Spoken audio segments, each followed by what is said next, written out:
Let's do this damn thing. Welcome to the third installment of the Web3 Storytelling Masterclass, where I help NFT and crypto projects improve their storytelling abilities to build cult-like followings and make more money. I am Greg Larson, and I'm on a mission to become the best storyteller in Web3. We have a lot to talk about today. And this is somewhat based on what came up in the conversation I had in the space yesterday, where we talked a lot about how Radio Shack was the top shit posting account in Web3. And we talked some about Goblin Town as well. They're good shit posters. But today I want to talk about what Web2 and what non-blockchain entities do right with branding that Web3 projects could learn from. Because I think what happens a lot of the time in any sort of innovative technology, including blockchain technology, including in the crypto space, is that we get so far up our own asses that we have created something new and innovative that we forget to bring along the things that worked from the past and from the traditional mode of technology.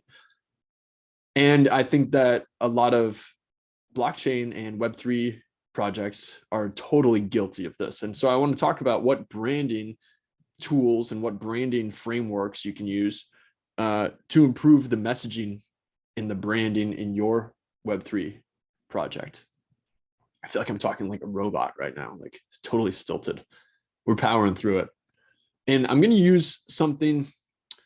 Well, let's step back here. So here's what a lot of Web3 projects really screw up on. They have no clearly defined audience, none whatsoever. If you look at any of these projects on most of the websites, I mean, they're for anybody, basically. At the very most, these projects might have a brand voice that is more in line with something that a degenerate, like somebody who likes blockchain technology, would enjoy. But beyond that, there's really no clearly defined audience, and there's no clearly defined problem to solve for this audience, which makes sense because if you don't know who you're trying to solve a problem for, you surely don't know what the problem is. There's no clearly defined plan, and there's no call to action. And what I think is one of the most egregious mistakes that projects have missing is that they don't have a clear mission and vision for the project. Now, I'm mostly talking about DeFi and DAO projects. But like with a GameFi project, there's not really going to be, it's a little bit harder because you're creating a game, but what projects could be better at is creating a plan for what they're going to do in the future with roadmaps. But I'm more talking about like a DeFi project because decentralized finance projects I feel like are the most closely tied to old like old technology, Web2 technology, and that's the easiest transition for us to make in terms of like taking Web2 branding and moving it into Web3 projects. But these, like, so many of these DeFi projects are like so fucking confusing, dude. If you ever go on one of these websites, like it's all of the messaging and branding on these projects is so confusing because the people who are creating them, and I've talked to a lot of these people, I've done job interviews with these people, I've worked with these people, and all due respect to the space, but this is a space full of autists. Like, this is a bunch of people who figured out this wacky new technology, this blockchain and smart contracts, and they have no ability to communicate that to the world because there's no empathy in the messaging whatsoever. And I think that it's hard to get past a lot of these projects. They're so focused on just pumping their own bags. They're focused on trying to sound smart, which I think is a really big problem. And they're focused on themselves in general. And that, I think, we alienate normies with this arrogance. I don't know, man. Like, I think a lot of projects are mostly houses of cards that are propped up by VC funding. And there's just a certain level of arrogance that permeates the space that keeps us from communicating effectively. And now I will get into a specific 7-part framework that we can use to improve the branding. But like GameFi projects, for example, like I've talked to several GameFi projects that think just because they have funding and just because they got their Series A or their pre-seed or whatever the fuck round of funding, that their utility coin is somehow not going to crash. It's like they don't see this disconnect between having a fun game and having a utility token that actually serves some utility. My point is, there's an arrogance that keeps us from branding effectively. And I think that we can bring effective Web2 branding into Web3 projects using a framework that is known as storybrand that I've used for a ton of my clients to help them build out their brands. It's a 7-part framework. It starts with a character, your customer, defining their problem, allowing them to meet a guide, which would be you as the leader of the project, giving them a plan, calling them to action, helping them avoid failure, and then helping them achieve success. Now, I want to break down this 7-part framework, and I'm going to give you some examples of some projects that don't do this well, and maybe give you some ideas to improve projects that you already do have. Because like, dude, if you look on a Web3 project website, there's never going to be a clearly defined mission. You're not going to know who exactly the audience is, and there sure as hell is not going to be a clearly defined success point. Like, it's so vague. I want to get into it. So that first part, the character or your customer. This is a huge thing that projects mess up.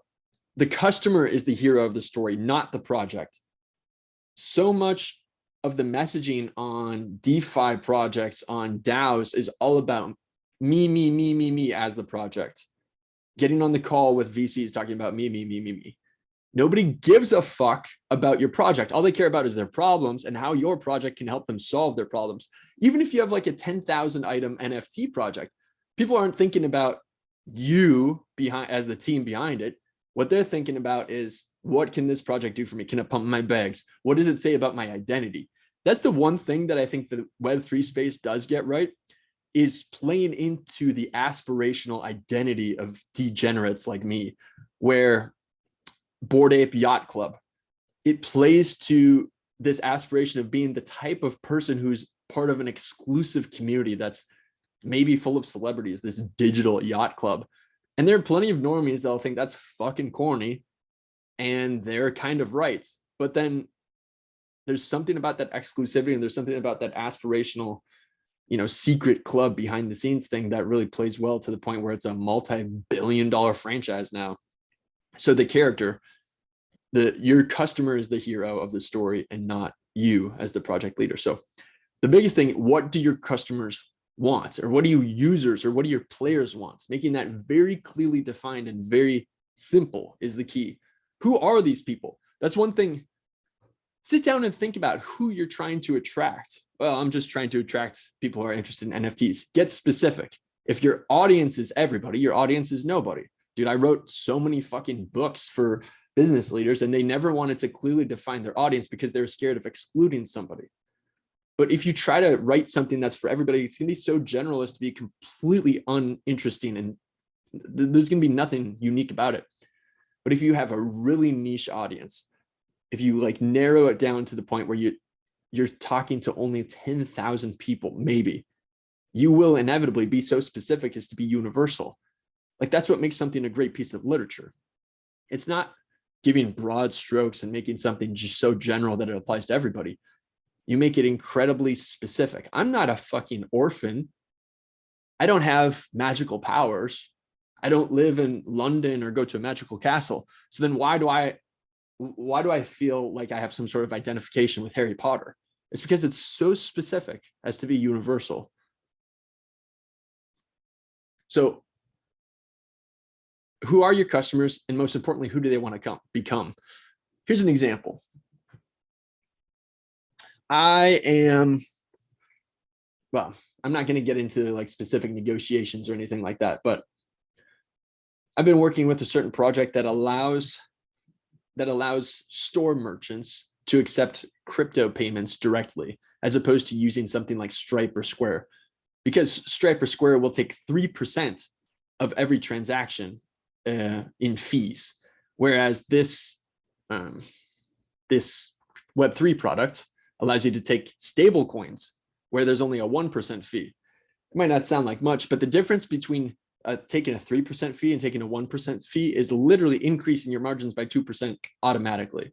So it's a huge benefit to somebody who like owns some like mom and pop store, some fucking, I mean, even 7-Eleven or something, but that's probably not going to be the initial customers, right? Like you're probably initially going to be going for some guy who owns a bookstore in some hipster town like Austin, Texas, and wants to cut 2% from add 2% to their bottom line. So who are the customers? Merchants, people taking point of sale, like store owners. And then who do they want to become? I might be off on this, but they're probably the type of people who want, like, if you have a mom and pop store, you're probably the type of person who wants to be known for being the guy that like sells cool shit. And you probably want to be known as some paragon of like the fight against big business. Here I am, I'm the little David Goliath kind of thing. I still have a successful mom and pop shop, even though there's Walmart across the street and there's Big Lots over there. I think that's part of the aspirational identity. So I want to be able to play on that with all of my brand messaging. I do want to note that in Web3, a lot of status projects do get this right. They get the status part right. Like I said, with Bored Ape Yacht Club, for example. So that's the customer. That's part one. Who is the customer / character? Part two is what problem are they facing? Side note, most projects try to sell solutions to external problems, as opposed to most people buy solutions to internal problems. What that means is rather than selling them on, in this example, rather than selling them on the, oh, you're going to get smaller transaction fees if you use my Web3 product, if you accept stable coins, that's an external problem. That's something out in the world. The internal problem is I'm anxious because I don't know if I'm going to be able to pay my employees because I'm paying so much in transaction fees for every single sale that I make. That's an internal problem. That's the thing that people want to solve. Again, people only care about your project in as much as it can make their life better. And if you can define, this is a huge thing, especially in copyright and on your web copy, on your website copy, if you can define the conflict or the problem that your people are facing even better than they can articulate it to themselves, they will trust you automatically. Are they going to buy from you? Not necessarily, but they're way more likely to buy from you. They're way more likely to use your product. They're way more likely to ape into your NFT, whatever it is. And you want to continue with all of your content, with all of your messaging. You want to continue repeating that problem back to them over and over and over again. And another side note, you don't want to only be all this serious kind of shit, like especially in the Web3 space. That's one thing that Web2 does not do as well as Web3. Web3, the shit posting aspect of Web3 is one of the best parts of the social media and branding experience. And you never want to lose that part. You're talking to a bunch of degenerates. Now, it's going to move into normie land eventually and all that. And who knows how the fuck that's going to change. But for now, there's got to be some humor. There's got to be some memeage interspersed and not fucking corporate lame ass memes. Check my space from yesterday. See what I talked about with the Radio Shack memes. You don't have to talk about squirting and cream pies and all that kind of stuff, but it would be fucking hilarious if you did. So the difference between internal and external problems, there are 3 levels of problems. The internal problem, in this case, high transaction fees, or sorry, the external problem, high transaction fees. The internal problem, like how is this problem making them feel? If I'm a store owner and I'm paying part of my bottom line to transaction fees every single sale I make, I'm probably feeling bamboozled. I'm probably feeling stressed. I'm probably feeling defeated to a certain extent. Like, damn, dude, I'm getting fucking cucked by the system here. And then the 3rd level is the philosophical problem, which is like the moral issue.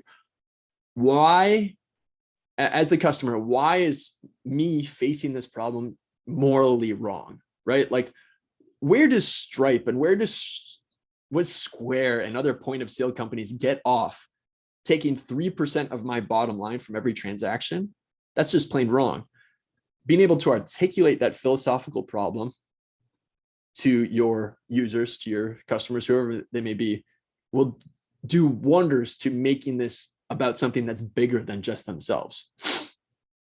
So that's the problem. And then your customer has a problem and then they meet a guide, your project, who helps them solve the problem. So they want a guide to help them, not somebody to take the spotlight. This is a huge mistake I see in Web3 projects, is that all of their messaging is all about me, me, me, me, me. What can we do? We're able to do this. We have all of this experience.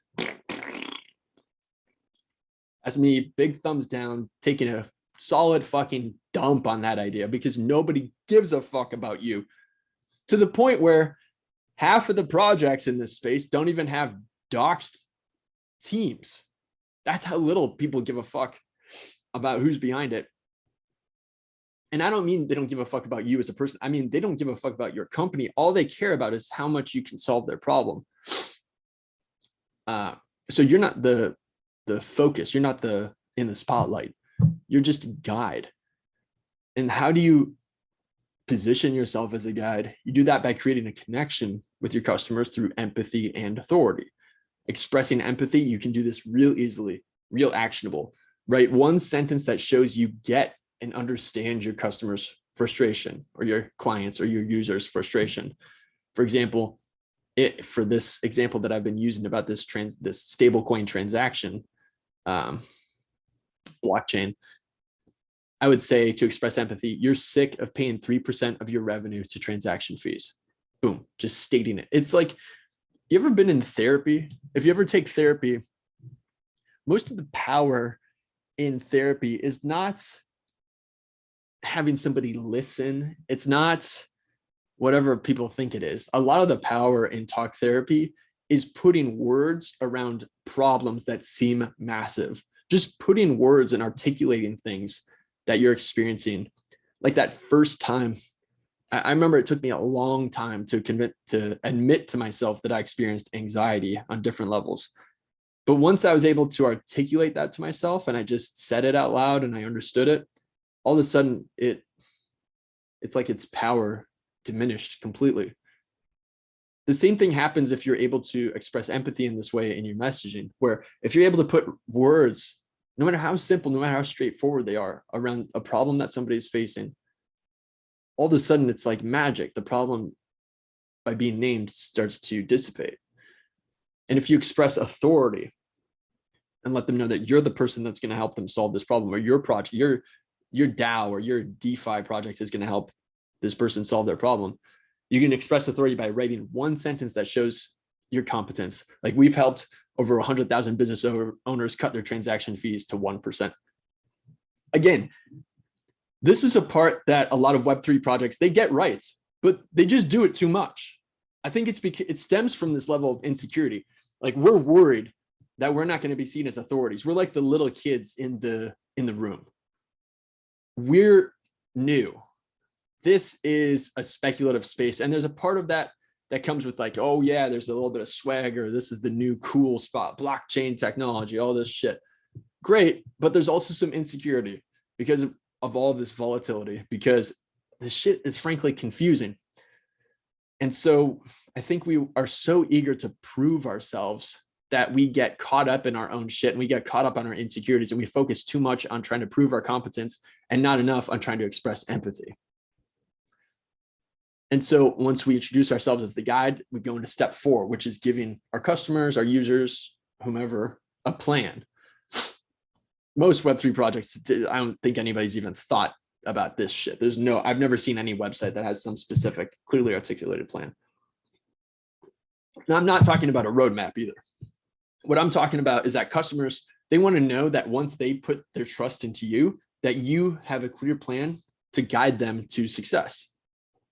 More often than not, if you don't clearly articulate this, they'll just say, this is too confused now, wait till later. Dude, go to any fucking DeFi protocol website. It's so fucking confused. I even ripped an example from a project that I won't name, but in their on their webpage, when it talked about what they do, here's one section that talked about what they do. They say DeFi, NFT, and payments. Our unique features and flexibility support every imaginable use case. Okay, seems that's a big promise.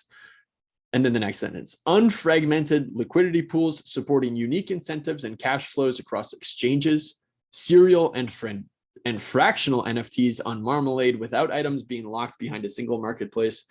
Faster payments using Curo Layer 2 technology with 480,000 TPS. Dude, all due respect, but go fuck yourself. I'm not a master in this space by any stretch of the imagination. I know what a lot of those words mean, and it's all, you don't understand something unless you can explain it to your grandma, right? I'm not a grandma. I'm a dude. I'm like a regular dude who just exists in this space. That's bullshit. That pisses me off because not because I don't understand it. That makes me a little bit angry. But what really makes me angry with that is that whoever wrote it was trying so hard to be impressive with what they're saying. They're trying so hard to show off that they knew shit that it completely alienates me as the person watching, as the person. They think that the effect, here's what they think the effect is. The person who wrote that thinks that they wrote that in a way that's so confusing that the customer is going to trust them. That's like total, that's so VC backed language, dude. Because if you were a bootstrapped company, you wouldn't be able to get away with that bullshit because you'd be dead by now. Not literally dead. Like, I mean, your company would not survive. You're like, all these VC backed projects have all this extra runway because they're getting money pumped in through the back end. That's bullshit, dude. Articulate your problems, articulate your solutions and your plans simply. So one action you can take is articulate 3 simple steps that a customer can make to just start doing business with you. Really simple and easy. And if you want to, give that plan a name, right? And again, this is not rocket science. It's as simple as sign up or book a call, get our X plan, and then cut transaction fees from 3% to 1%. Boom. Simple as that. 3 steps, dude. And I didn't make this shit. This isn't me just talking shit. Like, this is an actual framework called the storybrand framework that works exceedingly well. If it were me talking shit, then, well, it's just what I do anyway. So then the 5th step is give them a call to action, which is kind of what we just talked about. But in general, people are not going to take action until they're challenged to. So how can you implement this in a Web3 project, whatever it is? Make your call to action like super clear and repeat them. As simple as having a brightly colored CTA button on the top of your website would do wonders for most projects. Like an NFT project, that would just be a mint button. And having several, it's a little different with a mint button because there's something sacred about a mint button because you're going to have to, connect your wallet to it. And that's kind of like a raw dogging experience. So you might not want to repeat that mint button all over the place, but what you could do, it's a huge opportunity for a lot of Web3 projects. So, okay, first thing, the direct call to action. Mint, schedule a call if it's something more like a DApp or like a DeFi project or protocol. And then a transitional call to action. Dude, if more projects had transitional call to actions, what is a transitional call to action? A transitional call to action is for people who are interested in your project but not quite ready. So like, this is a huge game changer that people could use. So like some exclusive goodie, right? Like you click on more, rather than minting now or rather than booking a call, you click on something that's like sign up or get a free goodie. Dude, imagine if you were curious. You're just a little bit curious about an NFT project. You didn't know that you wanted to spend like a couple $1,000s on it. So instead of going directly to minting now, there's a transitional call to action that says like, get your free goodie, and you don't have to connect your wallet, nothing like that, but you get a free like piece of lore. You get a free PDF, like this mini piece of something interesting behind the project. And then maybe once you've built up a little trust, then you can offer them a free NFT. Like imagine that if you were uncertain about joining a community of an NFT project, and instead you could get like a small scale. I'm just spitballing based off the top of my head from a project I'm a part of. Like I'm a lead writer for this Battle Bunnies project on Ethereum, and all of the NFTs that you have to pay for are bunnies that have like swords and stuff. And then I write all of these stories about the bunnies. What if somebody who wasn't ready to actually buy a bunny, they could just get an NFT that was a little rabbit's foot or something? How cute would that be? I'm like, dude, you guys gave me a cool free NFT. I'd be more likely to buy into the project. And I just think that's an opportunity that a lot of projects miss out on. So creating a transitional call to action for people who are not quite sure about getting on with your project. That's with the DeFi protocol. I mean, it's so easy. You create like some workbook or some ebook or something that they can get for free if they give you their email address. Fucking easy peasy, dude. That's classic shit. So you give them a plan and a call to action that helps them avoid failure, which is the 6th step, so to speak. So like people will do anything to avoid failure, especially in Web3, where like the stakes are so high. I mean, everything from social well-being, financial well-being, mental well-being is all at stake. And the swings are so great that your customers or your users or whomever, they have a lot to lose. So you have to make sure that they know that they have more to lose by not taking action, by not working with you, than they do to lose by working with you or by buying your NFT or whatever it may be. So for this example that I've been using throughout about this transaction service, it's like clearly define what will your customers lose if they don't take action. You could create 5 bullet points on that. For me and this transaction company, you know, what do they lose? They continue giving up 3% of their revenue for nothing, for fucking transaction fees. It's bullshit. They can't scale. They can't grow. It's more stress. They're going to go home. They're going to beat their husband. They're going to kick their dog. They're going to like take a shit in their neighbor's car because they had too much stress going on in their lives. That's what their life is going to look like. What is their life going to look like if they reach success? The 7th and final step. That means if they work with you, follow the plan. Like people want you to cast a very specific vision for them. And this, again, this does not have to only be DeFi, DAOs. Like you can do this for an NFT project. This vision part is something that a lot of projects really, it's a huge missed opportunity. Bored Ape Yacht Club as an example, again, here's what's actually on their website when it comes to describing the vision of what the holders get. And I just think there's a huge opportunity. So here's what it actually says. BAYC is a collection of 10,000 Bored Ape NFTs, unique digital collectibles living on the Ethereum blockchain.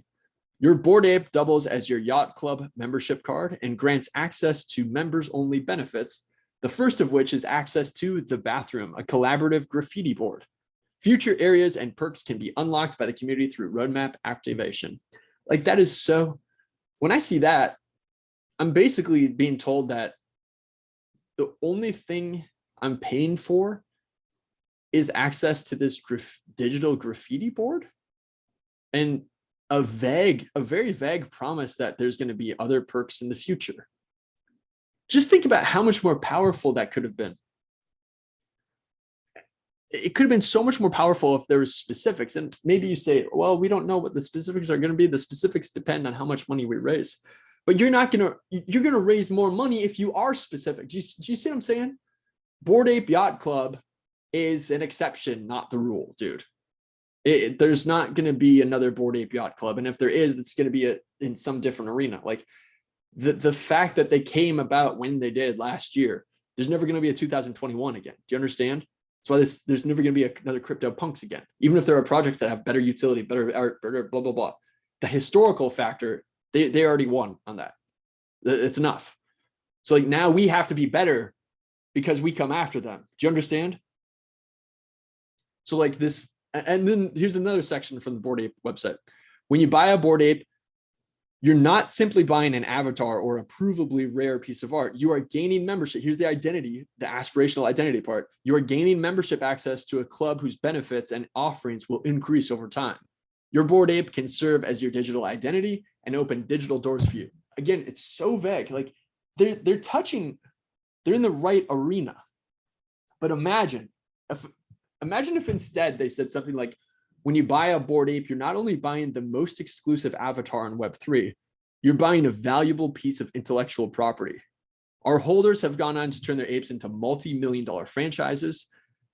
And then I would use their language. I mean, the phrase ape, like literally part of the Web3 lexicon, one of the biggest parts of the Web3 lexicon is the word ape. You ape into a project, I ape into all these NFTs, is because of the Bored Ape Yacht Club. I would integrate that language somewhere into my website. And I would highlight a case study like Jenkins the valet, for example, who just, some guy, if you don't know, bought a Bored Ape that looked like a valet driver. And so he wrote a backstory for it, built up his own fucking franchise based on Jenkins the valet. And now he has a book that just came out called Bored and Dangerous that was co-written with Neil Strauss.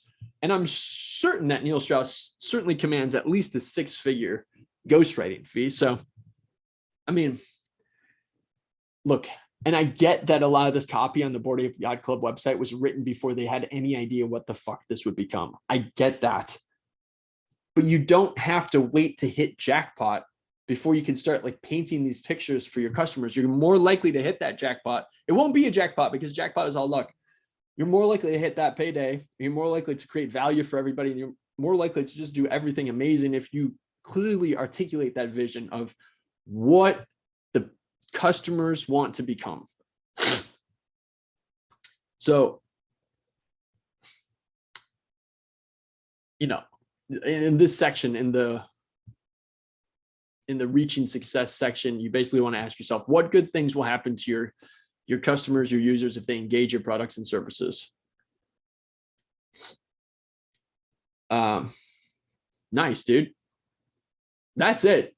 I appreciate you listening to me shit talking. I hope this is helpful for you. If you want to learn more, this is a framework called StoryBrand. And if you follow me on Twitter at the Greg Larson, I will post a link to a guidebook that will help you take you through this process. In the meantime, have a great day, and I will see you on the next Spaces tomorrow. Peace.